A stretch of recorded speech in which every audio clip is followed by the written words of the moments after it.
Sir, ಈಗ ಒಂದು ಯತೀಂದ್ರ ಅವ್ರ ಹೇಳಿಕೆ ಏನಿದೆ, ಸೊ ಆ ಶಕ್ತಿ ತಮ್ಮಲ್ಲಿದೆ, ಮುನ್ನಡೆಸುವಂತ ಶಕ್ತಿ. ಅಹಿಂದ ನಾಯಕರಾಗಿರ್ಬೋದು, ಒಟ್ಟಾರೆ ಪಕ್ಷವನ್ನ ತೆಗೆದುಕೊಂಡು ಹೋಗೋದಾಗಿರ್ಬೋದು, ಜೂನಿಯರ್ ಅವ್ರನ್ನು ಕೂಡ ತಮ್ಮ ಜೊತೆ ಕರೆದುಕೊಂಡು ಹೋಗುವ ರೀತಿ ಆಗಿರ್ಬೋದು, ಅವೆಲ್ಲವೂ ಕೂಡ ಸತೀಶ್ ಜಾರಕಿಹೊಳಿ ಅವ್ರಿಗೆ ಶಕ್ತಿ ಇದೆ ಅನ್ನುವಂತ ಮಾತನ್ನು ಕೂಡ ಹೇಳಿರುವಂತ.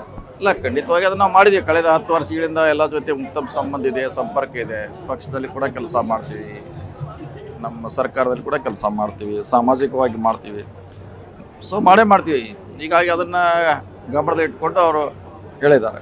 ಈ ಸಿದ್ದರಾಮಯ್ಯ ಅವರು ಅಹಿಂದ ನಾಯಕರಾಗಿ ಬೆಳೆಯೋಕ್ಕೂ ಕೂಡ ಸತೀಶ್ ಜಾರಕಿಹೊಳಿ ಅನ್ನುವಂತಹ ಶಕ್ತಿ ಕೂಡ ಕಾರಣ ಅನ್ನುವಂಥದ್ದು ಸರ್. ಯಾಕಂದ್ರೆ ನೀವು ಅಹಿಂದ ಸಮಾವೇಶ ಮಾಡುವಂತ ಸಂದರ್ಭದಲ್ಲಿ ಸಾಕಷ್ಟು ಜನರನ್ನ ಕರೆದುಕೊಂಡು ಬಂದು ಅವರು JDS ನಿಂದ ಹೊರಗೆ ಬಂದಾಗೂ ಕೂಡ ನೀವೇ ಬೆನ್ನೆಲುಬಾಗಿ ಇರುವಂತದ್ದು ಸರ್. ಆ ಘಟನೆಗಳನ್ನು ಮೆಲುಕು ಹಾಕೋದಾದ್ರೆ 20 ವರ್ಷಗಳಿಂದ ಅವ್ರ ಜೊತೆ ನಾವು ಇದ್ದೀವಿ.